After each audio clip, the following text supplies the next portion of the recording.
Eu estou aqui com um palmeirense, com um mestre, gente. Ele é professor, treinador, consultor de gestão empresarial, de educação empresarial também. E por que será que a gente trouxe ele aqui? Que momento é esse, né? Que momento é esse que a gente está vivendo do mercado?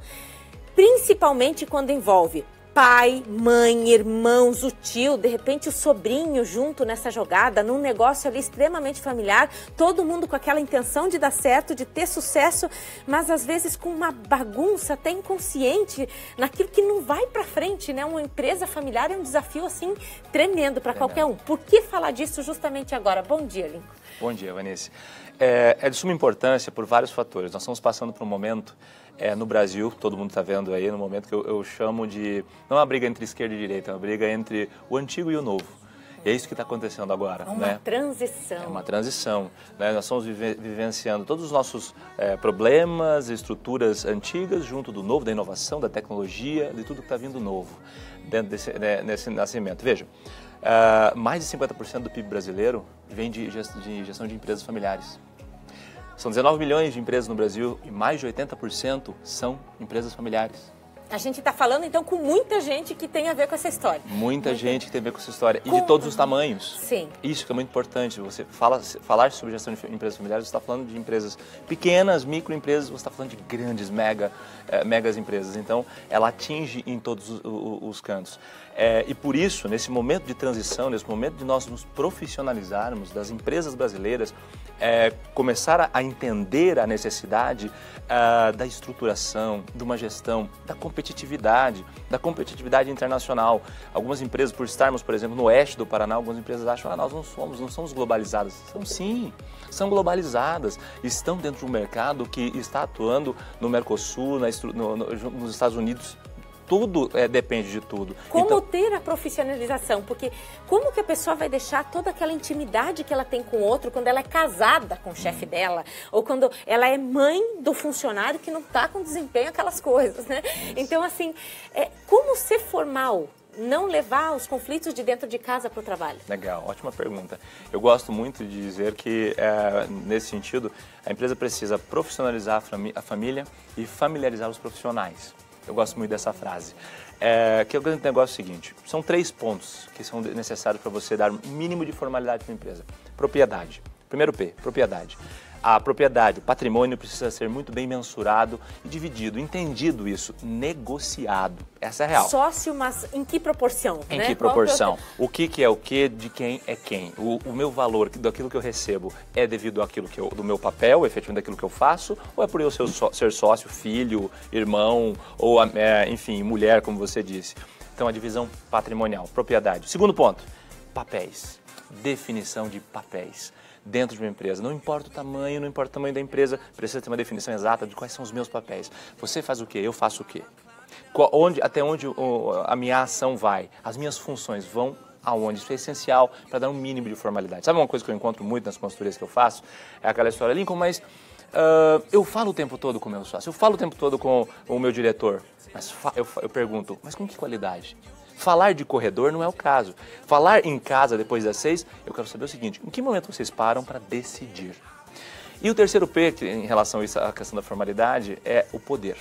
O poder que eu tenho, que é diferente de papéis. Função é uma coisa, e poder dentro da estrutura. Isso tem um nome, isso chama-se governança. A governança dentro de uma gestão familiar é imprescindível para que você possa dar um mínimo de formalidade dentro da estrutura familiar. Como que um pai vai dar aumento de salário para um filho que está indo melhor, né, e se dedicando mais, com mais entrega ali, e não dá para o outro? Fica com dor no coração nessa hora ou tem que ser totalmente racional?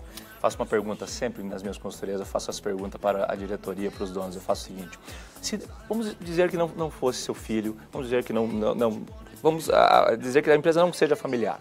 Se você tivesse um executivo nesta área, e aí cabe para todo mundo, não só o filho, qualquer pessoa dentro da empresa. Se você tivesse um executivo, como você teria um nível de meritocracia? Eu faria assim. Aí eu pergunto, ora, se você faria assim, por que você está fazendo diferente então? Se essa é uma entidade. Então, o que é necessário, o entendimento dos papéis, das funções e dos poderes, e dessa divisão que eu disse a você, é essencial. Até porque uma coisa que pega muito dentro da empresa são os princípios dela, são os valores dela. E eu só consigo conectar, comunicar multiplicar isso para os meus colaboradores, por exemplo, imagina, quem é colaborador, vamos para outra lado da flecha.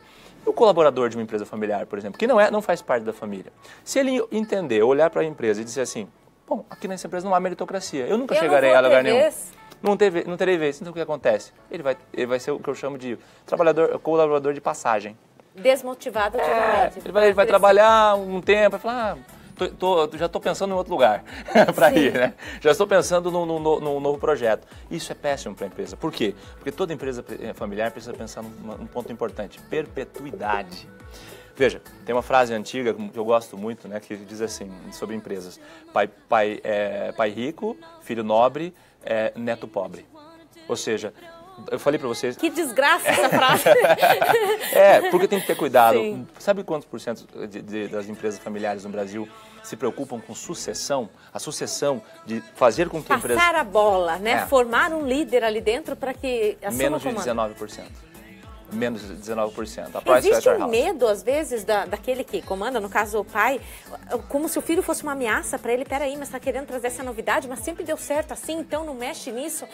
Pode existir isso?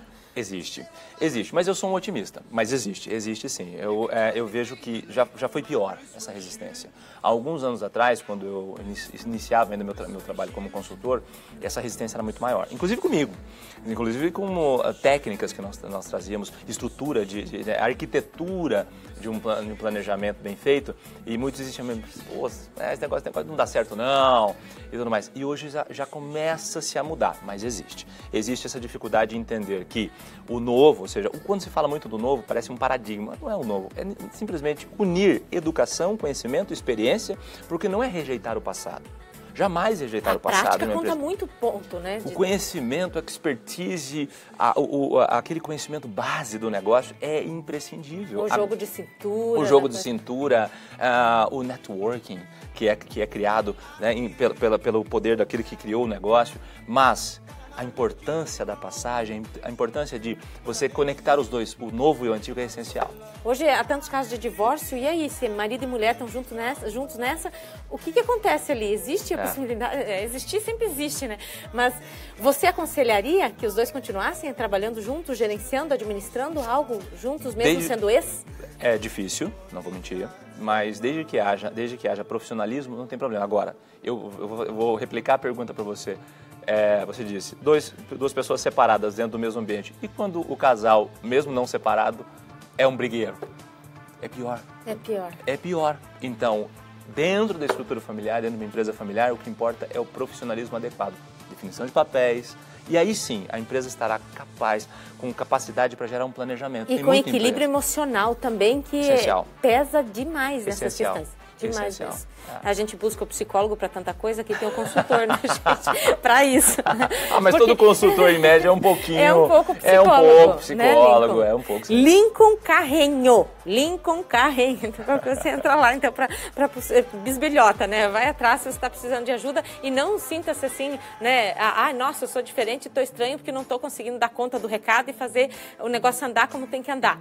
Porque acontece, né? E são imprevistos, coisas que nem você imaginava que iriam acontecer no caminho, que às vezes pintam por aí. Então, mas tudo tem solução. Tem sim. Obrigada, Lincoln. Tá? Obrigado a você. Volte, isso aqui dá um tópico para cada entrevista. Dá para ir adiante. Show. Beleza.